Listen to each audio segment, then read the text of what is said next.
Que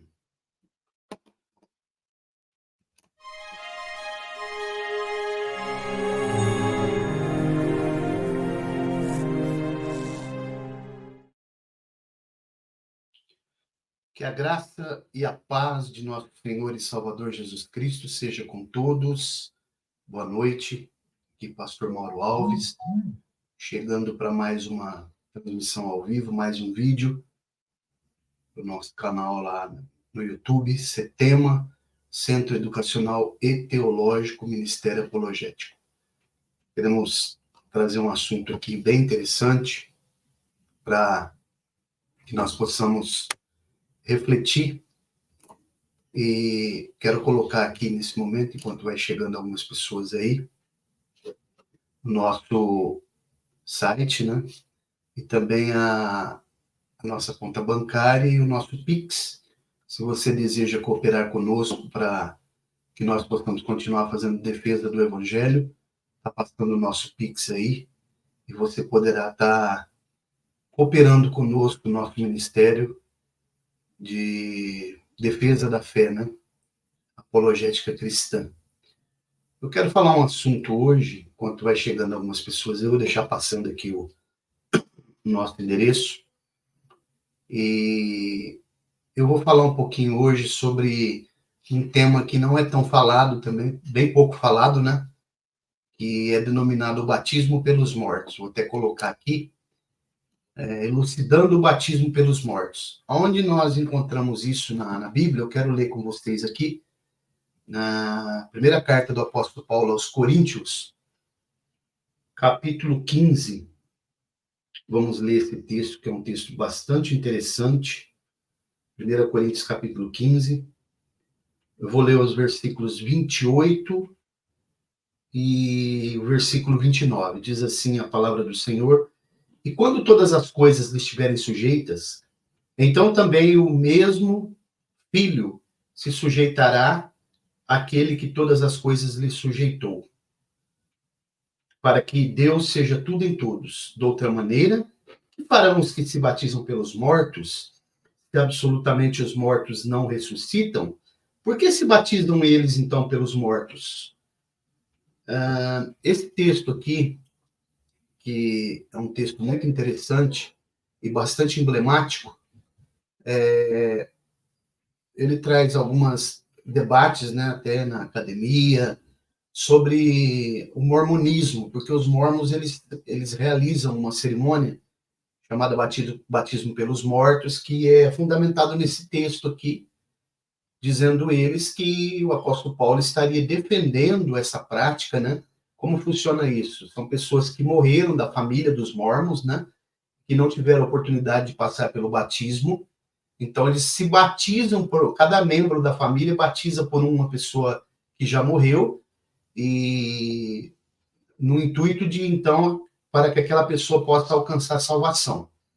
Todavia, quando a gente vai analisar com um pouquinho mais de atenção aqui o texto e trazer também um panorama do pano de fundo histórico dessa primeira carta de Paulo aos Coríntios, o capítulo 15, toda essa perícope aqui do capítulo 15, Paulo provavelmente ele está fazendo uma defesa diante dos saduceus, né, que era um dos principais grupos religiosos, das principais seitas dos dias que Jesus atuou.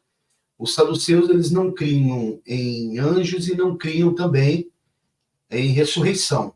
Tanto né, podemos lembrar, trazer à memória aquele texto muito famoso, clássico, né, de Jesus, falando com eles a respeito da ressurreição, quando eles trouxeram uma pergunta para Jesus, né, e Jesus vai responder com muita maestria para eles, né, e vai dizer para eles, quando eles fazem aquela pergunta de uma mulher que supostamente havia casado com 7 maridos, todos eles irmãos, quem seria então lá no céu, na ressurreição? É claro que eles estão testando Jesus porque eles não criam em ressurreição, é uma pergunta capciosa.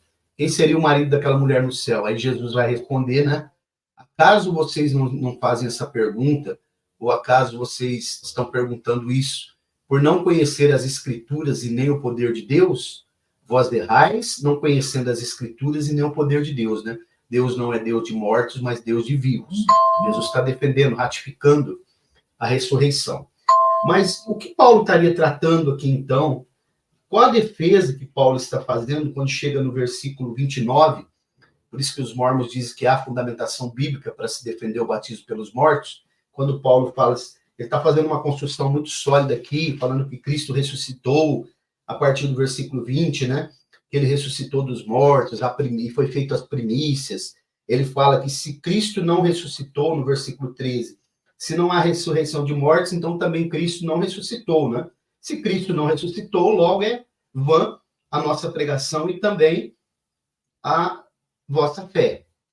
E Cristo, Paulo está trazendo esperança, né, sobre a ressurreição, e a ressurreição é um dos pilares mais contundentes do cristianismo, porque se os arqueólogos, os pesquisadores tivessem achado o corpo de Jesus, o cristianismo estaria fadado ao fracasso, porque não pode haver ressurreição se o corpo foi encontrado, né? E até hoje nunca encontrou e não vai se encontrar o corpo de Jesus, ou restos mortais, né? Porque Jesus ressuscitou dos mortos.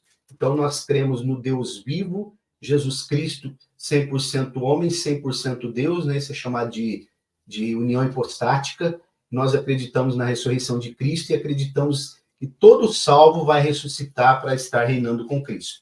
Mas observe, então, o que Paulo estaria dizendo quando ele diz no versículo 29, de outra maneira, que farão os que se batizam pelos mortos, se absolutamente os mortos não ressuscitam? Por que se batizam eles, então, pelos mortos? Quando a gente vai estudar e pesquisar um pouco mais, a gente vai descobrir que Paulo está se referindo aqui a outras conjecturas, né? Pessoas dizendo que seria fileira da guerra, um soldado que morria e o outro ocupava o lugar dele na fileira da guerra. Mas a explicação mais plausível aqui desse texto é que Paulo está trazendo à memória, ou Paulo está fazendo uma alusão ao funeral judeu. O funeral judeu ele é totalmente diferente do nosso.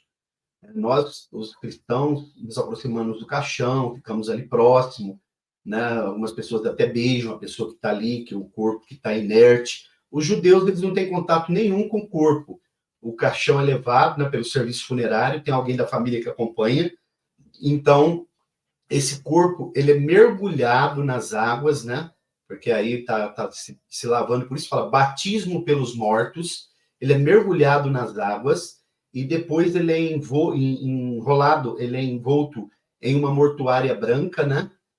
Simples, um pano de linho, né? Simples, e é colocado num caixão de madeira de pinho, simples também, para que possa retratar, né? Trazer uma metáfora, ilustrar a vida simples e também a transitoriedade do ser humano. Esse caixão é lacrado depois e a família não tem contato mais com o corpo.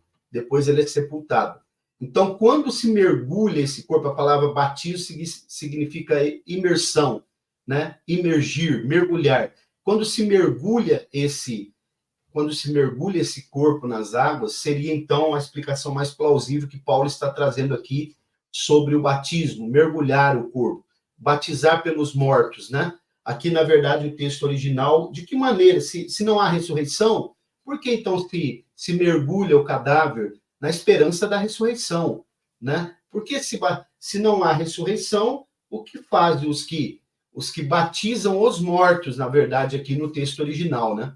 Aqui está pelos mortos, mas na verdade os que batizam os mortos, os judeus, e Paulo está dizendo a ressurreição, toda a perícope, toda a construção do capítulo 15 aqui é exatamente Paulo fazendo apologia da ressurreição. Então, não há nenhum fundamento bíblico, nem bíblico, nem na tradição, nem histórica, nem na tradição cristã, que traga algum tipo de solidez ou consubstanciação para que haja batismo pelas pessoas que já morreram. Isso é antibíblico. O que Paulo está fazendo aqui é fazendo uma alusão, né, a respeito do funeral judeu. Eu acredito que você pode refletir sobre isso, né? Acredito que é um assunto muito interessante, claro que eu estou sintetizando aqui, e eu acredito que a gente pode estar depois trazendo mais alguma coisa a respeito desse assunto, se você gostar, né, e e quiser que a gente fale um pouco mais, depois a gente poderá trazer aqui um pouco mais de profundidade. Se você ainda não se inscreveu no meu canal lá no YouTube, CETEMA, né? Centro Educacional e Teológico Ministério Apologético. Você poderá estar se inscrevendo lá, dando um like, para que possa nos ajudar, como diz o pastor Martinez, a fazer pela apologética cristã aquilo que as seitas fazem pelas heresias. Vou ficando por aqui, Deus abençoe, fiquem na paz do Senhor e até uma próxima eventual oportunidade, se o Senhor permitir. Abraço a todos.